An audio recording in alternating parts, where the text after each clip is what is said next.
Hello and welcome to the Beef Edge, the Teagasc Beef Podcast, for all your latest news, information and advice for Irish beef farmers. I'm Catherine Egan and I'm joined by Grass10 advisor Niamh Doyle to give this month's Grass10 update for the month ahead. Niamh, you're very welcome. How was grass growth on farms over the winter? I suppose overwinter growth, Catherine, has been good on closed paddocks, which should set cattle up for a good start following turnout.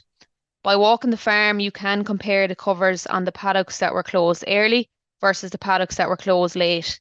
You will find heavier covers on the paddocks closed earlier, and this shows the benefits of closing early. I suppose over the next few weeks, it's a good idea to get out and walk the farm and assess your covers of grass for spring turnout. Also, by walking, you can identify areas suitable for slurry, farmyard manure or chemical fertiliser application. And now is the ideal time, Niamh, to take soil samples on farms. What are the key things the farmers should bear in mind? Improving soil fertility, particularly soil pH, will improve nutrient use efficiency and grass production on your farm. So therefore, soil sampling will allow you to identify index P and K paddocks to target your slurry or compound fertiliser. If you haven't taken soil samples already, there is still time to take them before chemical or organic fertiliser is applied. And in the coming weeks, what are the key things farmers need to be aware of in relation to applying slurry and chemical fertiliser?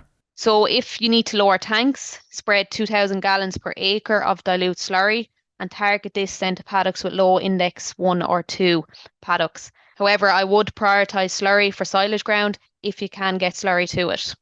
And depending on weather, Niamh, some cattle will be turned out on farms in the coming weeks. What are the key things farmers need to keep in mind? Yes, so to prepare for turnout, walk the farm to assess your covers of grass and review fences and drinking tracks that need maintenance so that fields are ready at turnout. As you walk, create a plan for where you would start grazing. So start grazing with your priority stock, so your wheelings, your yearlings, their lighter stock, and aim for a grass cover of between 800 to 1,000 kilos of dry mash per hectare to allow these animals to be conditioned to graze. Even start with the lightest ones in the shed and put them over a large area to avoid poaching or damage. For sucklers then, as first calvers or heifers are calved, get them out to grass with some meal, as these are the longest to come cycling and need a good plane of nutrition.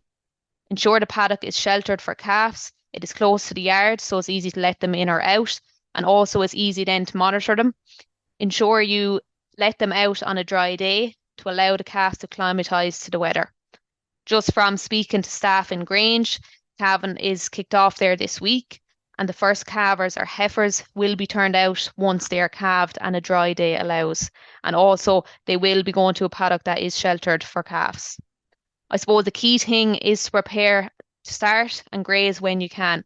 So every additional day at pasture is worth €2 per livestock unit.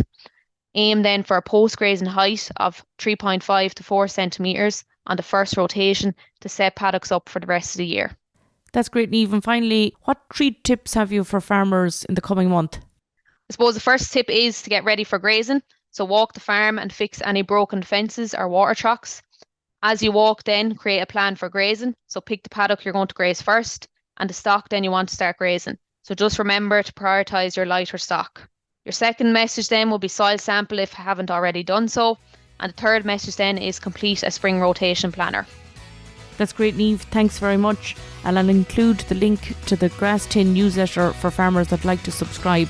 Thanks very much. Thanks, Catherine. That's all for this month's episode for the Grass10 update. I'll include the link to the Grass10 newsletter in the podcast text. And join me next week for the usual Beef Edge podcast.